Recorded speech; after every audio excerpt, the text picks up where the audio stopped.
Tollywood collection king Mohan Babu ఈ రోజు తన 69వ పుట్టినరోజును జరుపుకుంటున్నారు. తండ్రి మోహన్ బాబు పుట్టినరోజును వినూత్నంగా జరుపుకుంటున్నాడు ఆయన తనయుడు మంచు మనోజ్.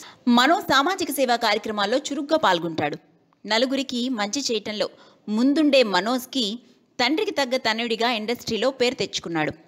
మంచు మనోజ్ 1983 మే 20న మోహన్ బాబు మరియు నిర్మలాదేవిలకు మూడో సంతానంగా జన్మించాడు. మనోజ్ తన 10వ ఏటనే మేజర్ చంద్రకాంత్ సినిమాలో బాలనటుడిగా నటించాడు. ఆ తర్వాత 2004లో దొంగ దొంగది సినిమాతో తెలుగు సినీ ప్రపంచానికి కథానాయకుడిగా పరిచయమయ్యాడు.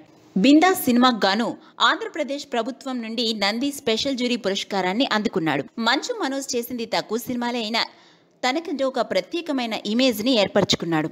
ఇకపోతే అసలు విషయానికి వస్తే ఈరోజు మోహన్ బాబు 69వ పుట్టినరోజు జరుపుకుంటున్న సందర్భంగా మనోజ్ ఒక సంచలనమైన నిర్ణయాన్ని తీసుకున్నాడు. ఒక బాలికను దత్తత తీసుకుని ఔదార్యాన్ని చాటుకున్నాడు. ఈ విషయాన్ని ట్విట్టర్ ద్వారా వెల్లడించాడు. నాన్న పుట్టినరోజు సందర్భంగా ఏదైనా మంచి పని చేయాలనుకున్నానని, సిరిసిల్ల ప్రాంతానికి చెందిన అశ్విత అనే బాలికను దత్తత తీసుకున్నందుకు గర్వపడుతున్నానని చెప్పుకొచ్చాడు. మనోజ్ ఆ పాపని తిరుపతిలోని తమ సొంత విద్యాసంస్థ శ్రీ విద్యానికేతన్లో చేర్పించారు. పాప బాధ్యతలన్నీ తానే తీసుకుంటున్నానని ఈ సందర్భంగా మనోజ్ ట్వీట్ చేశాడు. పాపను జాగ్రత్తగా చూసుకుంటానని, ఐఏఎస్ అధికారి కావాలనేది పాప ఆశయమని, ఆమె అనుకున్నది సాధించేందుకు కావలసిందంతా చేస్తానని తెలిపాడు.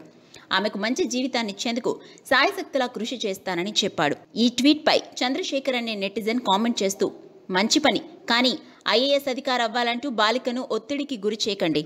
ఇది తన కలని తెలుసు, కానీ పాప పెద్దయ్యే కొద్దీ ఆమె ఆశయాలు కూడా మారిపోతుంటాయి అన్నారు.